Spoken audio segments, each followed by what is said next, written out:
Bonjour tout le monde, mon nom est Nathalie Morin, je suis directrice du Collège de l'Horizon à Trois-Rivières. C'est une école de premier cycle de la Commission scolaire Chemin du Roi, avec des élèves de secondaire 1-2 seulement. Deux groupes de ce que communément appelé le pré-secondaire chez nous s'appelle Vision, et deux groupes d'envol qui font leur secondaire, trois groupes d'envol qui font leur secondaire 1 et 2 sur 3 ans. On a une conseillère d'orientation 35 heures semaine, spécifiquement reliée à notre école. C'est une école qui déjà faisait de l'approche orientante de façon assez intense partout dans l'école. La conseillère d'orientation n'a aucune difficulté à rentrer dans les classes, à travailler avec les enseignants. Elle travaille beaucoup de projets avec eux. Tous comme objectif d'aider l'élève à mieux se connaître pour éventuellement faire des bons choix dans l'avenir. On travaille cette année en expérimentation des contenus en orientation scolaire et professionnelle. Et l'objectif, c'était d'essayer de convaincre l'équipe école d'embarquer. Le pouvoir de persuasion fait que parfois, il faut choisir et cibler certaines personnes.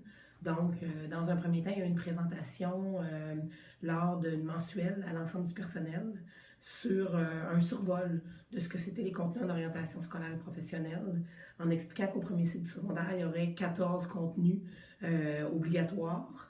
En fait, il faut en choisir dans les 14. Il y a une demande qui a été faite par moi, à savoir est-ce qu'il y a des gens qui se portent volontaires pour essayer l'expérimentation cette année. On est parti avec des enseignants volontaires.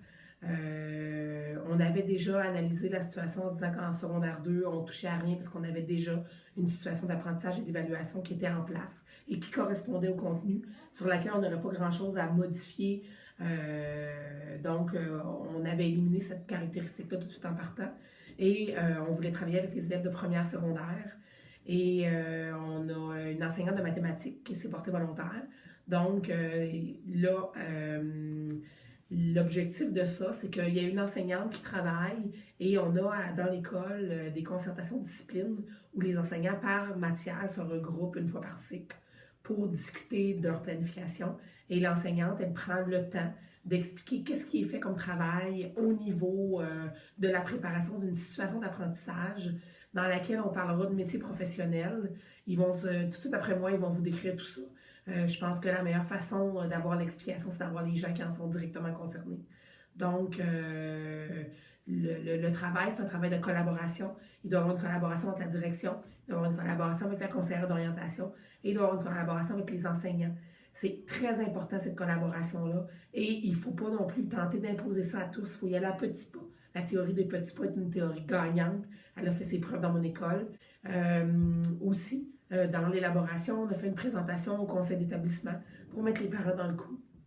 Donc, l'explication au conseil d'établissement s'est faite avec la présence de la conseillère d'orientation qui, elle, est venue à la rencontre et a expliqué comment on voyait les choses pour permettre aux élèves de vivre ces contenus orientants-là dans une matière académique. Donc, on leur a présenté grossièrement comment c'était pour se passer. Je ramène à tous les conseils d'établissement le contenu et à toutes les mensuelles. Et voilà la tâche de la direction. La conseillère d'orientation dans sa tâche, moi, à 35 heures semaine, ça rentre dans son horaire régulier. Donc, il y a d'autres projets qui sont écartés pour travailler sur ce projet-là. Mais c'est important de savoir que c'est pas un projet qui se fait à zéro coût. Quand on a décidé de participer, ce qu'il faut savoir, c'est qu'on nous a dit qu'il n'y avait pas de budget d'associé. Ce serait très irréaliste de penser que ça ne coûte rien. D'actuellement, je dois dégager des enseignants. Je dois permettre aux enseignants aussi de se voir. Il faut prévoir du budget. L'enseignante qui doit travailler sur le projet ne peut pas le faire juste sur son temps. Elle a déjà sa planification de cours à faire et son travail quotidien. Donc, je la dégage et il faut prévoir du budget pour ça. Bonjour, mon nom est Chantal Masson. Je suis enseignante en mathématiques et je m'occupe aussi d'un centre d'intérêt qu'on appelle Techno-Découverte dans mon école. Puis, quand notre direction, en fait, a demandé s'il y avait des personnes qui étaient intéressées à s'impliquer en orientation, je me suis portée volontaire.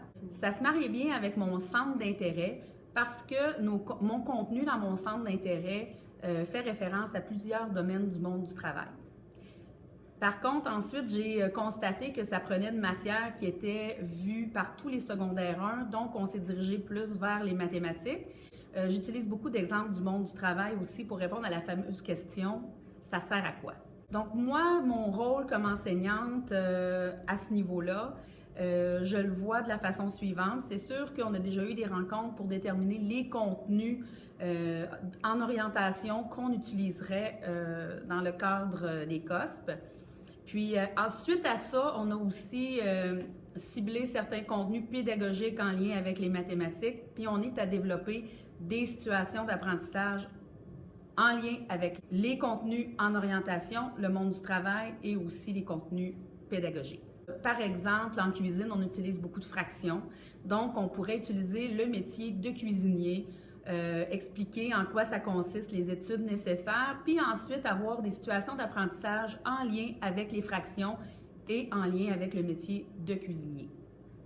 Par rapport au monde du travail, on aimerait aussi apporter des informations aux élèves sur ce qui s'en vient dans leur avenir rapproché, ce qui pourrait être intéressant pour eux autres. Et on a pensé de développer aussi certaines situations d'apprentissage en lien avec les statistiques par rapport à ces informations-là. Bonjour, mon nom est Valérie Belrose, je suis conseillère d'orientation au Collège de l'Horizon. Le rôle du conseiller d'orientation pour implanter les contenus en orientation, en fait, pour pouvoir faire l'expérimentation puis l'implantation à cette année 1, c'est vraiment un gros travail d'équipe. Donc, le conseiller d'orientation n'a pas le choix d'utiliser son rôle de conseil pour favoriser ce travail d'équipe-là. Ça se fait à 2 niveaux. Il y a un niveau terrain, donc le conseiller d'orientation travaille avec les enseignants, les CP, et il y a un travail aussi au niveau plus administratif avec le directeur de l'école, le conseil d'établissement, puis le directeur des services éducatifs. Donc, je dirais que c'est à ces 2 niveaux-là que le conseiller d'orientation doit utiliser son rôle conseil. Concrètement, ce que ça veut dire, c'est que le CO, il doit planifier, donc il s'occupe de la gestion du calendrier. Il doit coordonner les rencontres de tout le monde, donc le CO avec le CP, le CO avec l'enseignant, l'enseignant avec le CP, donc il y a un rôle de coordination. Et aussi un rôle de diffusion, donc transmettre l'information à ses collègues CO, éventuellement à d'autres enseignants, puis aux gens de la commission scolaire. Donc on va avoir pour ce dossier-là à travailler autant au primaire qu'au secondaire, donc les réalités ils sont différentes, puis il faut être conscient de ça.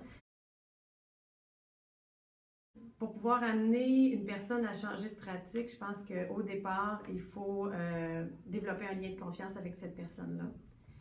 Il faut être capable aussi de bien comprendre sa réalité, puis aussi être prêt à, si j'ai une bonne compréhension de sa réalité, mais quand elle va m'amener des difficultés, des problèmes, je vais être capable d'amener des solutions. En fait, il faut que je sois aussi un agent de facilitation parce que là, je lui demande d'ajouter des choses, de modifier des choses. Donc, il faut que je sois prête aussi à lui donner du support, mais concrètement aussi à trouver des solutions avec elle. Une fois que le lien de confiance est là, il va pouvoir avoir un travail d'équipe. Et aussi, bien, après, il faut que la personne vive un succès. Si l'enseignant finalement a fait des modifications, ça s'est bien passé, elle sent que c'est gagnant pour ses élèves, pour sa pratique à elle, bien, elle va avoir le goût de répéter l'expérience et de retravailler à nouveau avec le conseiller d'orientation ou le conseiller pédagogique, selon le cas. Parce qu'on n'est pas les seuls à vouloir, on n'est pas les seuls, les conseillers d'orientation, à vouloir faire de l'infusion. Donc, on n'est pas les seuls à aller voir les enseignants pour pouvoir faire de l'intégration, intégrer des notions dans leur matière. Dans les défis qui se dessinent pour moi, il y a oui la construction de matériel qui doit être suffisamment intéressant pour que mes collègues aient envie de l'essayer, mais il y a aussi le fait qu'on doit les rendre positifs à ça, puis qu'ils veulent le faire. Donc ça, c'est quand même un travail de persuasion qu'on aura à faire. Moi, la conseillère en orientation, ainsi que la direction, qui va peut-être être un petit peu difficile, mais chaque fois que j'ai l'occasion de parler avec mes collègues et que je travaille aussi au sujet des COSP, je ne manque pas une occasion de pouvoir leur dire ce que j'ai fait, puis je vois aussi leur réaction.